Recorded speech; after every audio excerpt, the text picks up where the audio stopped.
ceux qui, on en a déjà parlé un petit peu, donc ceux qui ont une influence sur notre confiance. Donc, ce sont bien entendu avant tout les parents, les grands-parents, oncles, etc. Il y a les proches. Alors, parmi les proches qui peuvent influer sur notre niveau de confiance en soi, des proches qu'on considère. Parce que si vous n'avez aucune considération pour quelqu'un de votre famille, cette personne aura beau dire ce qu'elle veut, de toute façon, ça n'aura pas d'impact sur vous. Ou si par exemple, je ne sais pas, vous conduisez et quelqu'un vous fait une queue de poisson et vous insulte, vous n'allez pas cogiter pendant 3 ans à vous dire oui, un jour, quelqu'un sera vous insulter. Non. En fait, pour que ça ait vraiment un impact, il faut qu'on ait un niveau de considération pour les gens. Il y a les enseignants, on en a parlé tout à l'heure, ou toute personne qui a un rôle d'éducateur. La société, on l'a évoqué, la société dans ce qu'elle véhicule et les médias. Alors, les médias interviennent beaucoup en termes. Là, la religion, alors on peut la mettre dans une case à part, ou on peut la mettre avec les parents, parce que souvent, bon, si ça a une influence, disons entre guillemets, négative sur notre confiance en soi, c'est qu'on l'a subi, c'est pas un choix. Donc ça peut venir des parents souvent, ou alors on peut rajouter la religion. C'est vrai dans certains cas.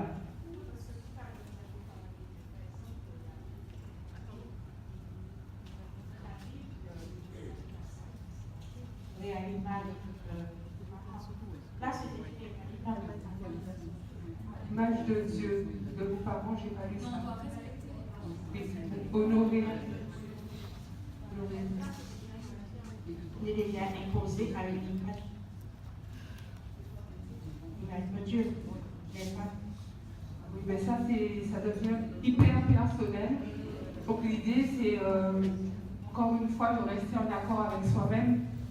Vous savez, de toute manière, il n'y a pas de mystère. À partir du moment où vous commencez à ressentir des blocages ou des questionnements, être mal à l'aise par rapport à quelque chose, un dogme, ou quelque chose qu'on vous a inculqué, et que vous n'êtes pas à l'aise avec ça, c'est qu'il y a quelque chose, il faut creuser, il faut chercher si ça vient de vous ou pas. Mais il y a des chances que ça ne vienne pas de vous, et auquel cas vous reprenez essayez de modifier un petit peu le tracé pour reprendre votre route à vous.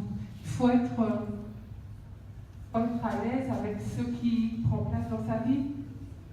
C'est important. Alors donc, quelqu'un d'autre voulait... Bon, donc en fait, je voulais parler de la société des médias. Alors les médias, généralement, alors leur rôle est un petit peu, un peu complexe. Alors ils peuvent soit véhiculer des images, c'est-à-dire que, voilà, pour être comme une belle femme, il faut être comme ça, mince, mannequin, cheveux longs, patati patata. Ou un homme avoir des muscles, des abdos, ou alors il véhicule des informations de guerre, de violence. Alors c'est un peu difficile de se retrouver noyé justement par rapport à l'influence des images des médias, et il faut faire attention à ça. Parce qu'on risque de s'identifier, comme disait Madame, de perdre son authenticité parce qu'on s'identifie à des images qui nous sont renvoyées par les magazines, la télévision, etc., etc.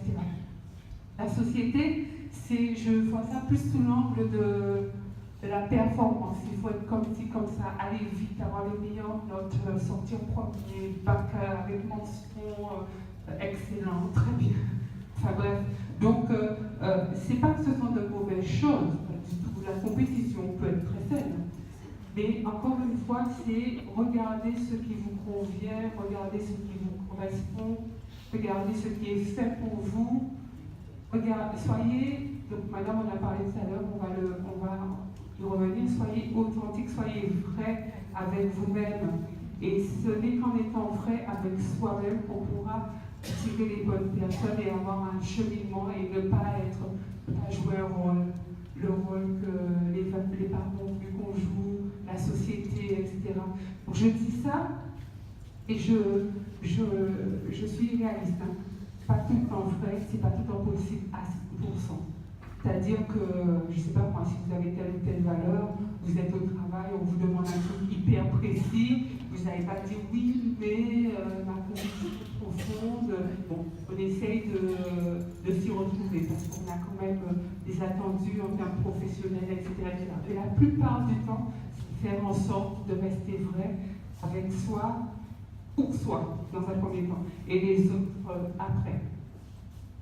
Donc l'idée de cette approche, c'est de vous réapproprier l'influence que vous avez peut-être remise dans les mains d'autres personnes, de vous la réapproprier pour votre propre compte et à votre propre bénéfice.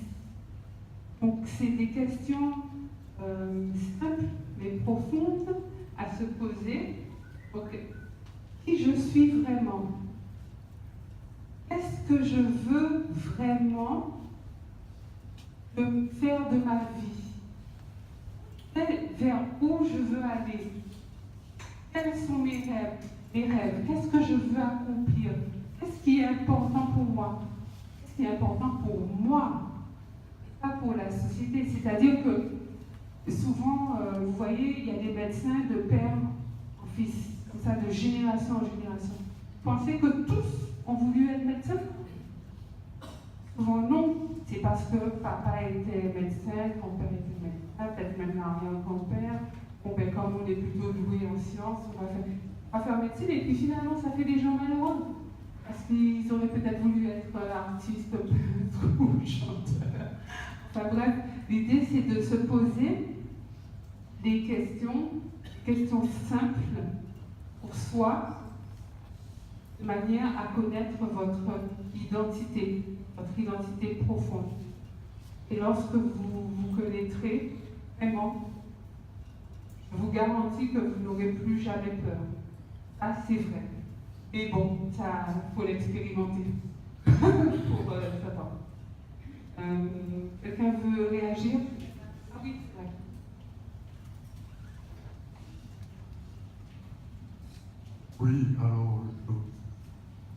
Alors je vois que vous parlez de la situation normale. Mais vous avez oublié quelque chose, c'est les chocs émotionnels. Quelqu'un peut avoir confiance en lui, et sous choc émotionnel, la personne peut aussi changer, avoir peur. Donc cette partie-là, il faudrait peut-être écouter. Et en fait, ça fait partie des choses qu'on a évoquées aussi tout à l'heure, ce sont les aléas de la vie. Et Catherine a dit aussi tout à l'heure que la confiance en soi, c'est comme un muscle qu'on travaille au quotidien. La confiance en soi, c'est comme le bonheur, ça se travaille au quotidien. Si on le travaille au quotidien, on le muscle, on le renforce. Si on ne le travaille pas, ça s'atrophie, on perd confiance en soi. Et ça va dans les deux sens en fait. Et les aléas de la vie, les choses qu'on n'avait pas prévues, qui arrivent, c'est là où aussi on va puiser dans ces ressources la capacité qu'on a de surmonter tel ou tel événement qui arrive et qu'on n'avait vraiment pas prévu. Mais c'est sûr que lorsque ça se passe, si on n'a déjà pas confiance en soi, ce sera compliqué.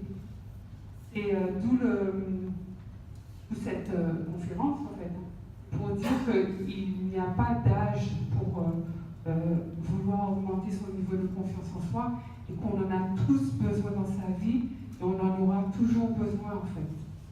Surtout pour des événements qu'on devra gérer, les défis, des challenges, des fois c'est facile, des fois c'est plus difficile. Ça fait partie de la vie, on ne peut pas connaître d'avance.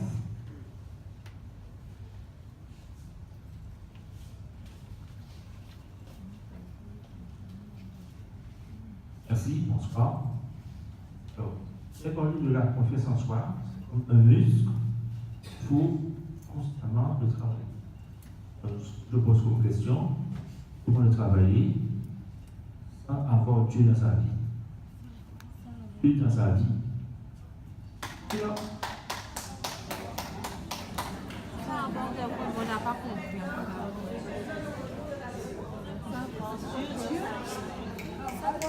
monsieur a dit comment travailler sa confiance chance d'avoir Dieu dans sa vie. Alors, Dieu. Vous savez, moi, je suis très croyante. Je crois en Dieu. Maintenant, c'est un domaine qui est tout à fait, complètement personnel. Donc, moi, je ne vais pas vous dire croyez en Dieu. On parle de la confiance en soi. Après, chacun va se rattacher à ses convictions personnelles pour justement venir en soutien et en renfort de la confiance en soi que vous cherchez à augmenter. Pardon? Je n'ai pas compris.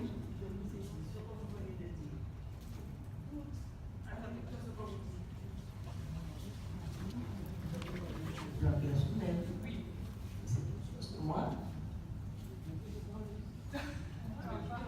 Alors voilà.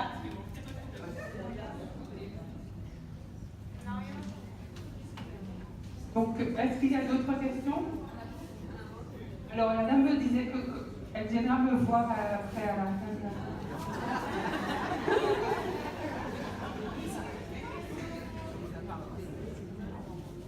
Donc, je vous propose comme...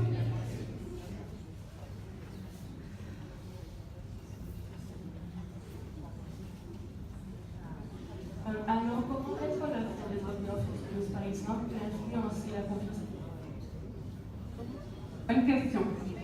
Alors, la confiance en soi, justement, donc on l'a dit tout à l'heure, c'est, la jeune fille